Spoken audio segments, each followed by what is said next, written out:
All right, let's talk about the analytical solutions now. We've spoken a little bit about the empirical decline curves, which are used prevalently in the industry today. What I'd like to do is put a little bit of a different twist on how we can interpret production data, and we're going to do it from an analytical perspective instead. One of the first concepts I think is very important here is understanding what transient and boundary dominated flow is, or the difference between transient and boundary dominated flow. So that's where I'm going to start.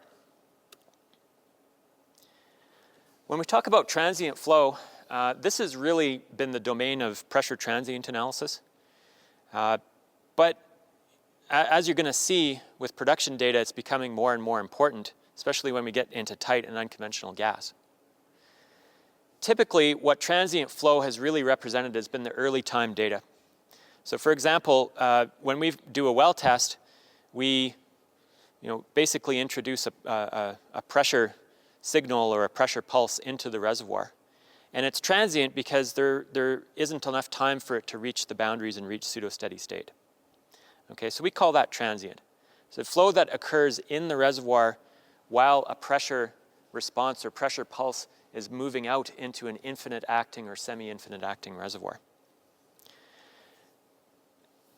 Again, traditionally this has been the domain of pressure transient testing, but we do sometimes also see this in production data. Where we see it in production data is when we have extremely low permeability reservoirs.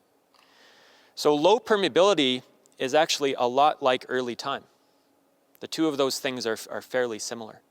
So when we have a very, very low permeability reservoir, we may produce it for a really long time, and it would look the same as a high permeability reservoir that's produced for a very short time, because both of those will have situations where the pressure pulse hasn't moved very far out into the reservoir. Okay, so transient data is really all about that early time or that low permeability response. And it's a little bit like the fingerprint of the reservoir. Let me explain what I mean by that. A fingerprint is sort of a unique thing to everybody, right? Everybody's got a different fingerprint. Well, the same thing is true for a well drilled in a reservoir. In fact, I may have two wells that are drilled side by side in the same reservoir, and their transient response will still be different.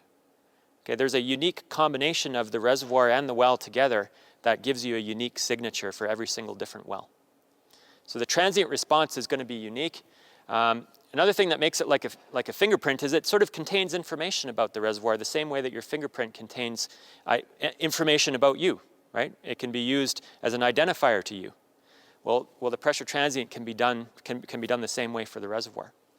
So we can use the transient of the reservoir to understand things about the reservoir, to identify the reservoir. The main thing that we're usually getting out of transient information is things like permeability and skin. And we can sometimes get drainage shape, identify places where the permeability changes, or identify places where there might be boundaries. Traditionally, those are the things that we get from transient type data. The interesting thing about something like this is inevitably the transient will disappear after a while. Okay? So the same way if I put my fingerprint somewhere, that can be wiped clean, but I can always get that fingerprint back. And the same thing is true of the reservoir. If I perform a flow and buildup test on the well and then flow the well, eventually that transient will disappear because the pressure pulse will reach the boundaries. But I can always get it back by introducing another test. So the transient is information that's retrievable. I can get it back by conducting another test on the well. Boundary dominated flow, on the other hand, this is the late time flow behavior. Okay? So there's a sequence of flow regimes here. We're going to see the transient flow first, and then as time goes forward, we're going to eventually see boundary dominated flow. So this is the late time flow behavior. Typically dominates long-term production data. In fact, there's been the assumption in the past and even presently for the most part that production data in general is going to be dominated by boundaries. And it's not a bad assumption. Okay? We normally believe or think that when a well is producing year after year, that it's typically depleting the reservoir. Okay? When we hear about reservoir depletion, that's something that we associate with boundary dominated flow, not with transient flow. With transient flow, you haven't seen the boundaries yet, so you can't really be depleting the reservoir. So boundary dominated flow is really in lockstep with reservoir depletion. They're one and the same thing. So we have late time flow behavior. So eventually when we have our wells on production, they're all going to reach boundary dominated flow. It's just a question of when. The reservoir is in a state of pseudo-equilibrium, and we're going to talk in detail about that in a minute. The physics of the production really reduces to a mass balance at that point, and we'll talk about that in a minute. What is it that, in terms of information, so we talked about transient flow, we can determine things like permeability, skin, drainage shape, drainage area, boundaries, things like that. With boundary dominated flow, there's really only one piece of information, and that is the total volume of the reservoir. Okay? And so it's the oil in place or gas in place.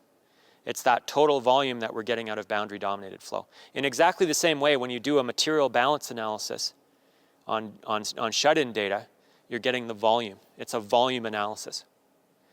So we really can't determine permeability and skin and things like that from boundary dominated flow. We can determine the reservoir volume, and that's all. Likewise, from transient data is not going to tell us anything about the reservoir volume. Transient data is only going to tell us about the properties of the reservoir within the region that it's investigated so far.